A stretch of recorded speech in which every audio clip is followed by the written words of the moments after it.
jump shots over gunshots means to me right now.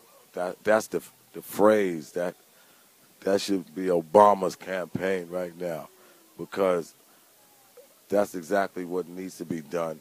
We should go back to what it used to be and think about doing other things. Jump shots over gunshots. Like, there's too many gunshots right now on the street. Kids need to see exactly what all we're doing is killing each other at the end of the day. I mean, and it's really getting to a point where it's just really out of control. The youth killing the youth. So that jump shots over gunshots is something I think should be pushed around the world. And kids should think about that and the aspect that it is. You don't have to necessarily go out and have to take a jump shot. You just got to think about the concept of that and think about how real it is. Jump shots over gunshots. Think about that every time you think about shooting somebody, or think about that every time you hear about somebody getting shot. You know, tell them, look, man, jump shots over gunshots. They come around and they talk about gunplay and they bragging about guns. Tell them, man, jump shots over gunshots. Voice of Harlem, live.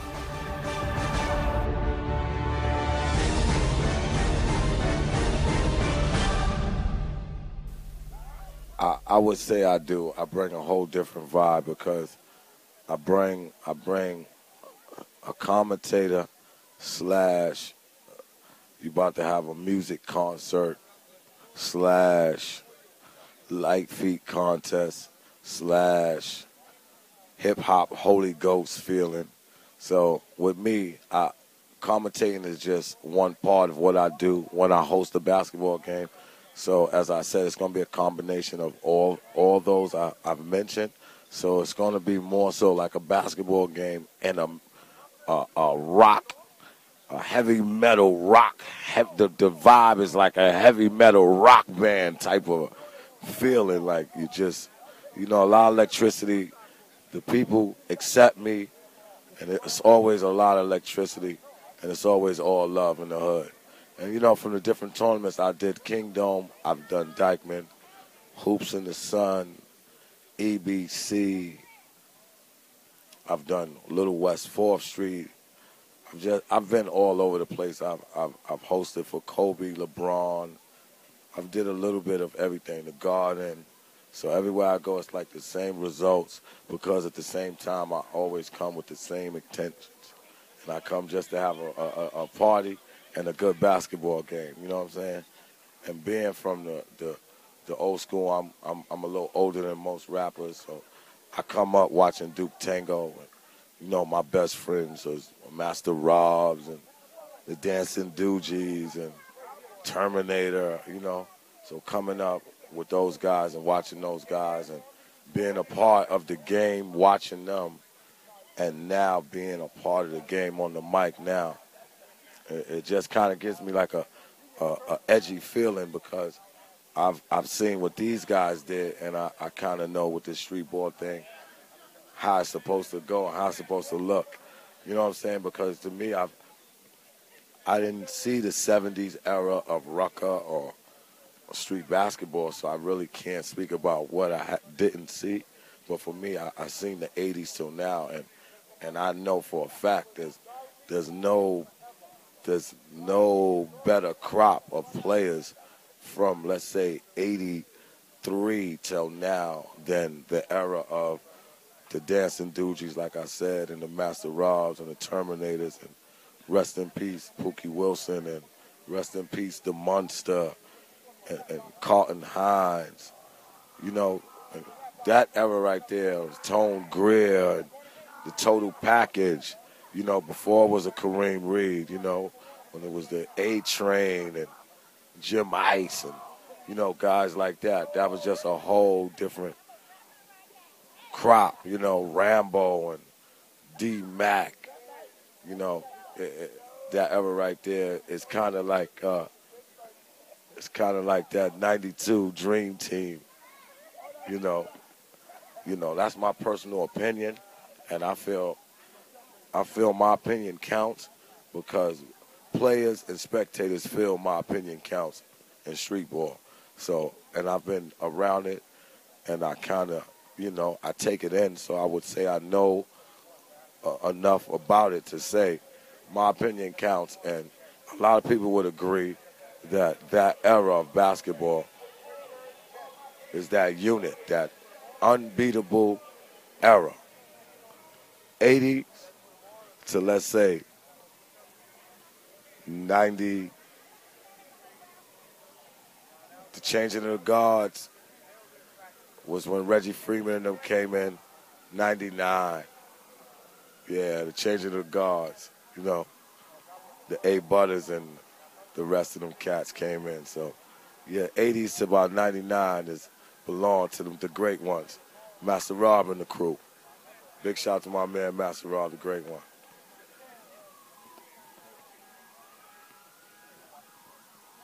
What's next for AG? The calls are coming in.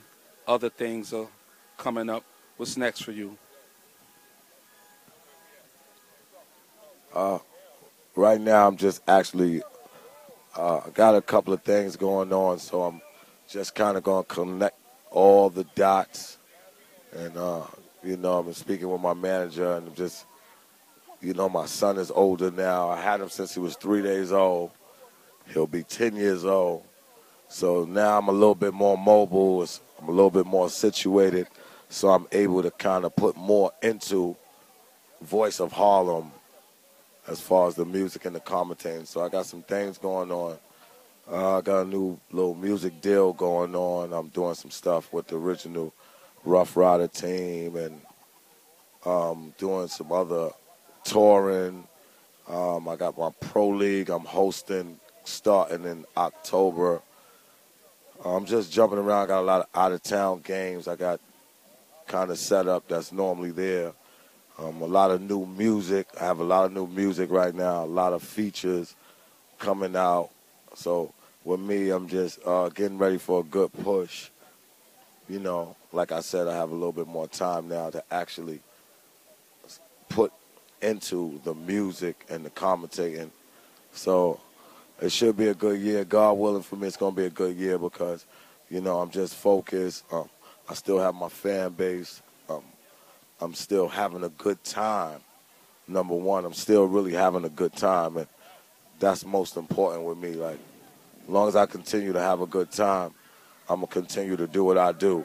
I don't look at what I do as something that age plays a part of. You know what I'm saying? So I just look at it as something I do. I'm a part of music, and I'm gonna continue to be a part of music. Like the new millennium Sam Cooke, something like that, on that nature.